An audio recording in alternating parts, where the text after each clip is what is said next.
দেশের সাধারণ মানুষ গণতন্ত্র সমাজতন্ত্র তারা আর চায় না। এদেশের মানুষ মুক্তি চায়, এদেশের মানুষ ইসলামপন্থীদেরকে চায়, তারা এদেশে ইসলামী শাসন চায়, তারা এদেশে আল্লাহর আইন চায়।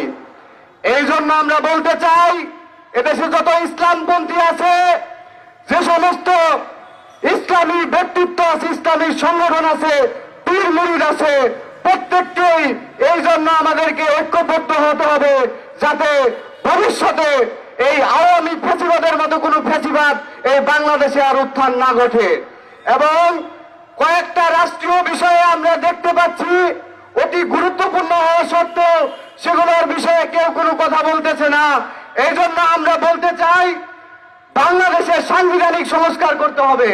যদি সংবিধান একেবারে পরিবর্তন নাও করা যায়, কিন্তু কিছু মৌলিক বিষয়ে সংস্কার করতে হবে। প্রথমত, বাংলাদেশে রাষ্ট্রপতি এবং প্রধানমন্ত্রীর ক্ষমতার ভিতরে সমবস্থা আনতে হবে, সেইখানে সমতা আনতে হবে, ব্যালেন্স করতে হবে। আমরা জানি বাংলাদেশের প্রধানমন্ত্রী যে হয় তিনি সরকার দলীয় প্রধান থাকেন।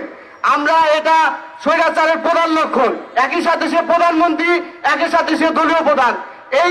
এইটা বাংলাদেশের সংবিধান থেকে বিলুপ্ত ঘোষণা করতে হবে।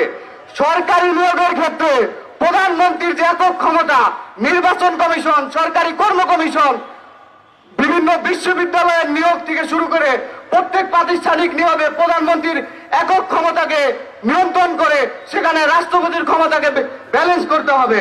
আমরা বলতে চাই, সংবিধানের ৭০ নং অনুচ্ছেদের মাধ্যমে বাংলাদেশে প্রধানমন্ত্রীর ক্ষমতাকে অনন্য উচ্চতায় নিয়ে যাওয়া হয়েছে, যার মাধ্যমে সরকার দলীয় কোনো ব্যক্তি কোনো যৌক্তিক ইস্যুতেও প্রধানমন্ত্রীর বিপক্ষে ভোট দিতে পারবে না, এবং ভোট দিলে তার সংসদ সদস্য বল বাতিল হবে। এই ধরনের একনায়কতন্ত্র, স্বৈরতান্ত্রিক সাংবিধানিক যে ৭০ নং ক্ষমতা আছে সেইটাকে বিলুপ্ত করতে হবে।